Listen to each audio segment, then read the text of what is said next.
اب محمد ابرار واحد لائن سر ہمارا جوائن کو تھا، یہ تفصیلات ضروری جی ابرار۔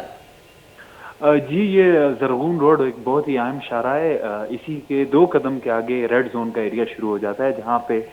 تمام جو ہے اعلیٰ ہاؤسز موجود ہیں، سی ایم ہاؤس ہے، سیکریٹریٹ ہے، گورنر ہاؤس ہے۔ اس کے اوپر واش نیوز کی طرف سے 2 سے 3 رپورٹس باقاعدہ بنا دی گئی ہیں، اور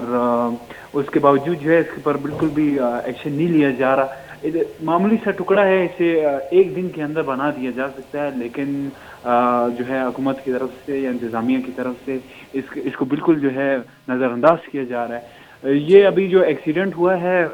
بارش وغیرہ کے بعد پھسلن کی وجہ سے، اس طرح آئے روز جو ہے ایکسیڈنٹ ہو رہے ہیں۔ یہ تو ایک رپورٹ ہوا ہے، جو جی رات کے ٹائم لوگ نہیں ہوتے ہیں، تیز رفتاری سے جو گاڑیاں آتی ہیں یا بائکس آتی ہیں اس میں گر جاتی ہیں، وہ تو رپورٹس نہیں ہوتے ہیں۔ جی جی ابرار سر بتائیے کہ خاص طور پر اس جو یہ جو کھڈا بنا ہوا ہے، اس کی وجہ سے کتنے ایکسیڈنٹس جو ہے ہو چکے ہیں پہلے بھی، اور اس کے علاوہ کہ آپ لوگ جیسے بتا رہے ہیں کہ پہلے بھی کئی دفعہ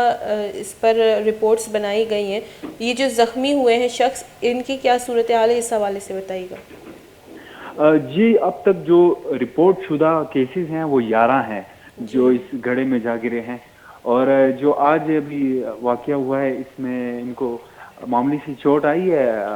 تو سول اسپتال ان کو فوری طور پہ منتقل کر دیا تھا، جہاں پہ ان کو طبی امداد جو ہے دی گئی۔ جی بہت بہت شکریہ محمد ابرار کوئٹہ سے ہمارا تفصیلات ہے گا بتا مرد کے ٹپی بتا سول اسپتال برگ بتا یہ معمولی چوٹ اتکا کن دیمترا مزنی ویلی بھی پیشت کا کہ بائی دے کے یہ چیزیں سیریس صورت بھی زرگون روڈ یا کاہمی شہر ریڈ زون چیشی کنیکٹ بھی تھی بائی دے کے انتظامیہ ای روڈا جیسے کمو سیریس بزوری ای دیمترا کوئی مزنی ویلی پیش بیتی شچی ساریہ ادا حالہ دیما بری